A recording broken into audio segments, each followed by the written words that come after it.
insider research and how you negotiate that dual role. Okay, a lot of studies have been done about international students, and many have found that international students present an essential pool of talented participants and co-researchers that convey academic excellence to universities and help build and connect the global environment. In support, some researchers suggest educators should not underestimate the resources international students present within the higher education sector. So in methodologies where the international students are also participants, they work closely with local researchers and co-participate, and as such, boundaries between the two are minimized. Thus, in that way, international students become windows to higher learning institutions that continue to enroll foreigners in their institutions. This way, decisions made for international students embrace students' voices. When international students become part, when they research their institutions, their voices are heard, and when it comes to decision making, their voices are also utilized. This approach creates an insider researcher position for international students whose experiences may be used to enhance institutional practice through systematic investigation. International student insiders. What is insider researcher? This is an approach to conducting research in which the researcher is positioned within the setting where they are gathering and analyzing the information. This is in contrast with the outside researcher who is not a member of the setting. Accordingly, an insider researcher is a member of a group or an organization or a profession for that matter where they are conducting their study. The dual roles of being a researcher and the research is played simultaneously. Although some methodologies naturally call for an insider or outsider researcher role for the researcher, the issue of research membership is applied primarily to qualitative methods. That is, insider researchers is applied primarily to qualitative researches, although still data can be collected and analyzed in quantitative research. Which means insiderness is not just a methodological approach to doing research, but it defines one's position as an author within the entire investigative and interpretive process of the study. The position should be purposefully aligned at the earliest design stage in relation to the study and the participants, and how that position will add value to the study. Of late, insider research has become of interest to researchers within the field of education as more academics examine their own practices. This presentation on my personal experience as an international student, where I investigated challenges faced by international students at my host university. It focuses on insider researcher in an attempt to answer the question, how might research with international students be imagined differently as they negotiate their dual role when they consider issues of ethics in research? There are biases and subjectivity that could otherwise compromise the trustworthiness and accuracy of the data gathered. Strategies to assist international students minimizing these issues are suggested in the paper, borrowing from past insider researchers and from my experiences as well. Like negotiating the dual role of insider researcher. As a case study, I will provide a reflection on being an insider researcher from the experience I got through when I was doing my doctoral studies. I deliberately decided to undertake my doctoral study in a foreign country. I wanted to study on issues that related to my country. However, later during the proposal development, After I had finished doing the proposal for my study, I was told that the university was no longer funding research outside the country where I was researching. So you can imagine, after I had done the proposal, it took a lot of time. So this came as a surprise, as the decision came at the final proposal I had submitted to the higher degrees committee level.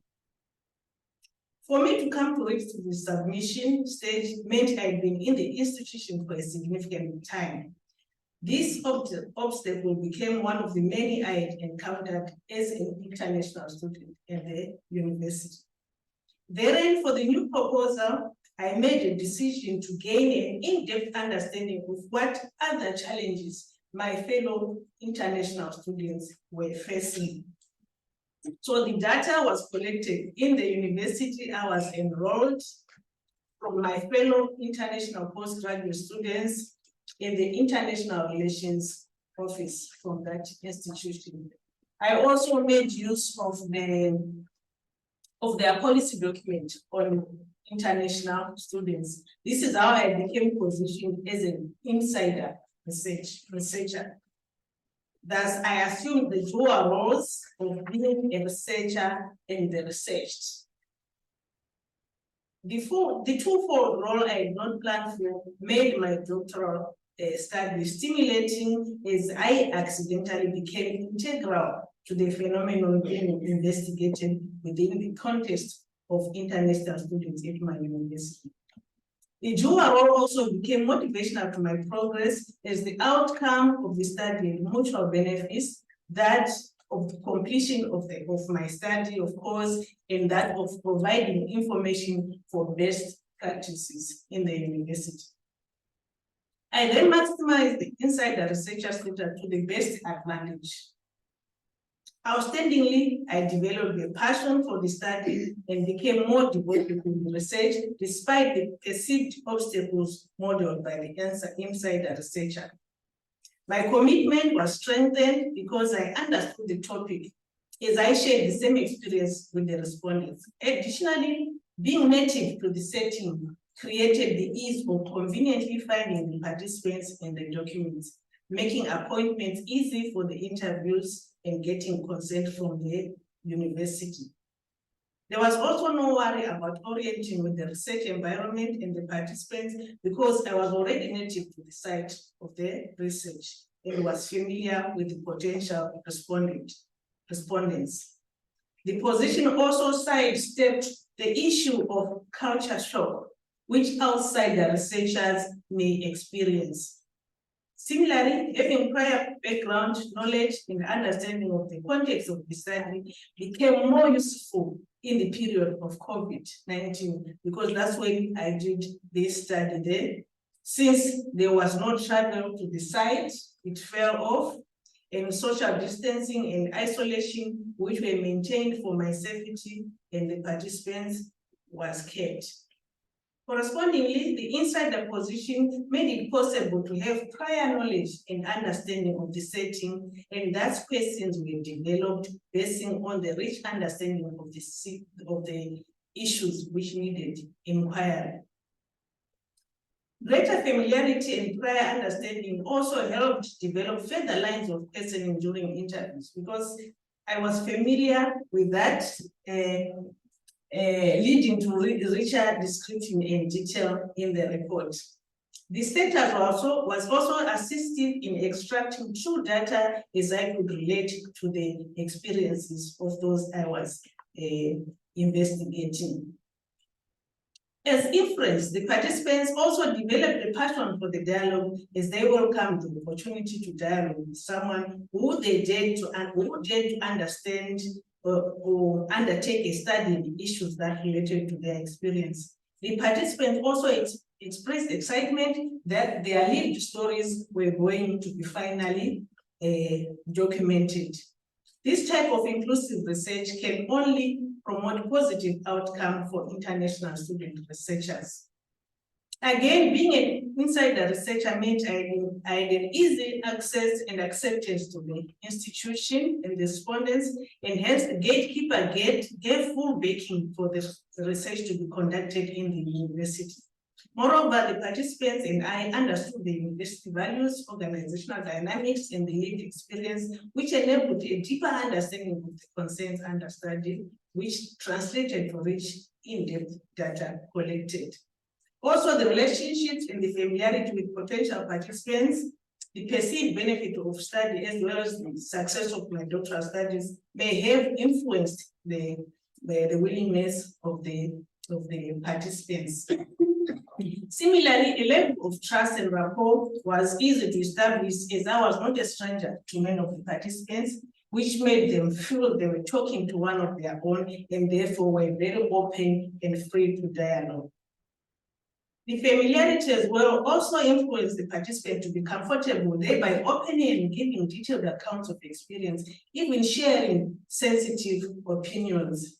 However, as I listened to the interviews, my viewpoints became empathetic to the challenges of international students, but I took it to my own advantage to build a rapport that led to a more flexible conversational approach than the structured data collecting approaches.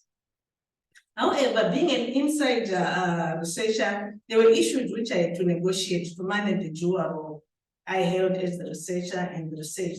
Mostly my role was to be aware of the potential of biases and subjectivity, which were likely to be influenced by my own views, motives, and understandings.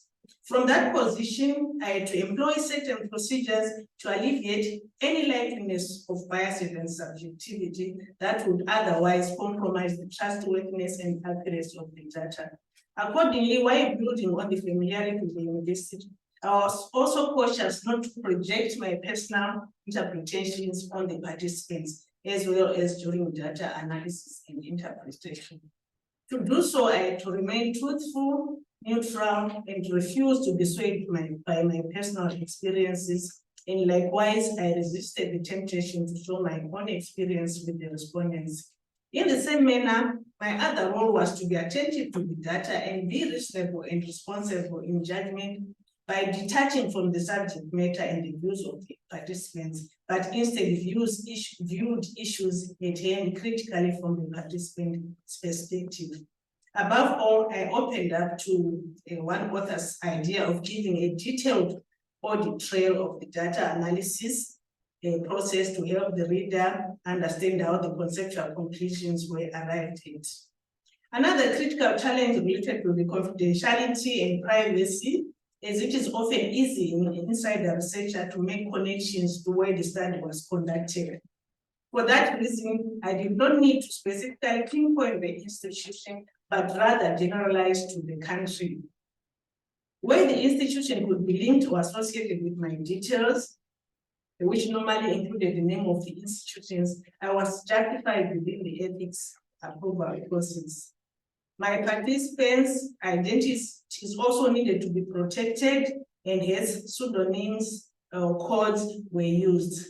Also, none of the demographics revealed the cohort that participated in the study. I don't have much time. I'm moving on. Okay, I was almost concluding. Right. Maybe I can go back a few. Right. Lessons I learned from being an insider researcher.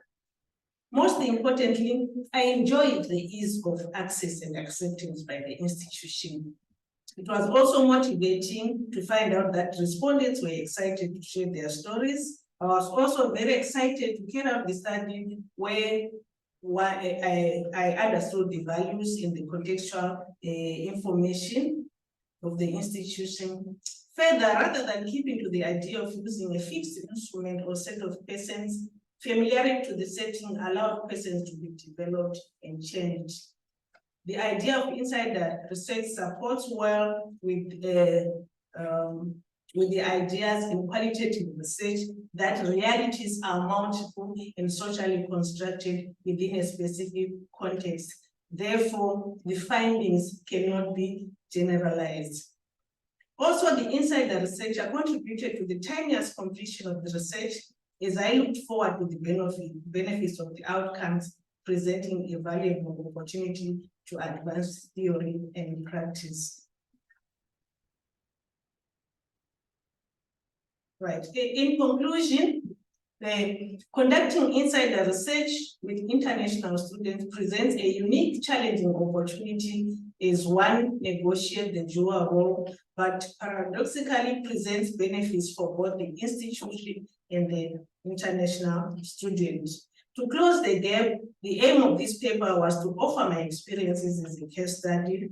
A presentation of more case studies brings awareness to the issues of one's personality, affects the type of data collected, how it is collected, and how we interpret it.